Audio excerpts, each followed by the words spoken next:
Well, when you do finally make your decision on who you're going to endorse, I do encourage. I know that there was an article that came out that said I live further away from Baltimore than some of my other candidates, but I'm actually the only Baltimore region person because I love Baltimore. I'm here a lot, whether I'm county executive or not. I had relatives that lived here. I went to school at Towson and Morgan, so we have a lot of good, close connections with it.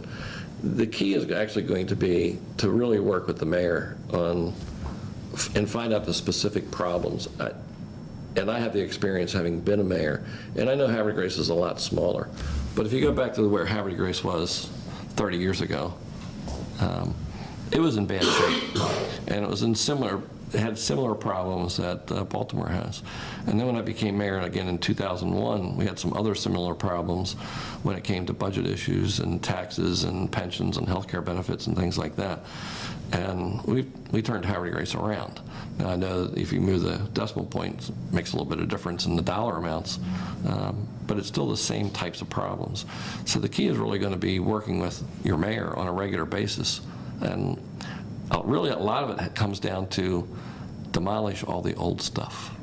I mean, I drive up Northern Avenue and it's like, ugh, a lot of this, so many people would want to move to Baltimore if you could do TIF programs and special taxing districts where you could say, all right, let's select this area of Baltimore, make it a special taxing district, and have the developer come in, use their TIF to really rebuild the infrastructure, which then takes it off the city's budget, completely redo the road, the parking, the water and sewer, and now the impervious surfaces with the stormwater management and broadband accessibility, completely redo it and not make it as densely populated in those areas where you might drive by one street and see 40 little row houses and maybe 10 there, so nobody lives there now.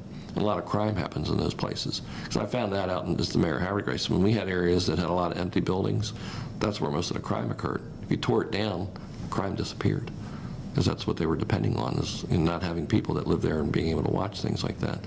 So really you have to start with demolition first and bring it back to the way it was.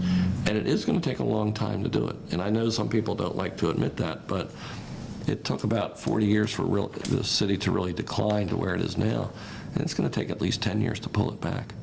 It won't happen overnight. But you have to come up with a good 10 to 15-year program that you do follow every year and make sure you're keeping up with your goals to get it done. A lot of it does have to do with crime, it has to do with curbside appeal, and it has to do with education. I think those are the three key quality of life issues. Okay. There are 40,000 at least vacant houses, and it costs a couple of thousand just to knock them down. Mm-hmm. So you're talking about... If you did it as a special taxing district, you could let the owner of that as a property use that taxing money. Do you understand? You didn't know what TIFs are? Yeah. Okay. They could use that money. We have a bit of experience. Yeah. So they could use it for the demolition. But I also I did tell Stephanie at one point, I said, would you rather me give you $2.5 billion for the red line, or would you rather have me give you money to tear all those buildings down and tear your old schools down and build new community schools in different places? It's better to fix things that are broken first than it is to build something new.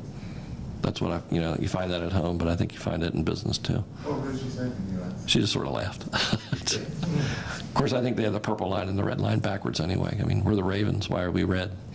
They're the Redskins, why are they purple? That's an essential question I haven't heard asked before. Yes. No, but it is better to you really start, and we could start in certain areas. I mean, let's go back to, it's phenomenal times when I remember when William Donald Schaefer, when you had all these, regional area, your festivals. I mean, it was a town that had a lot of really great places in it. A lot of those people have moved out, but I think a lot of people would, especially the next generation, would love to live here. You have great restaurants, you have good stores, things like that. So you have to come up with a whole way to tear it down and start over again. And then that would help on the environmental issue, because then you correct your impervious surface, you correct your huge sewage treatment floods that you have that get down into your river, and Then it helps you in schools with getting more students that want to go to public schools and things like that. Helps you on that. And then it also helps in the other areas, in the rural areas, when they say, all right, not as much development is going to take place there because people are going to, I mean, at one point, almost 1 million people lived here. Now it's 300,000 less. Guess where they moved? Carroll, Baltimore, Hartford. So those people aren't going to move back, but the next generation, I think, would move back if we helped get that done. I'd also like to see which ice hockey team and which basketball team they'd like to have, because I'd like to do an indoor arena so that we could get those two teams here. So that we'd be a real, true, full national baseball, football, ice hockey, and basketball.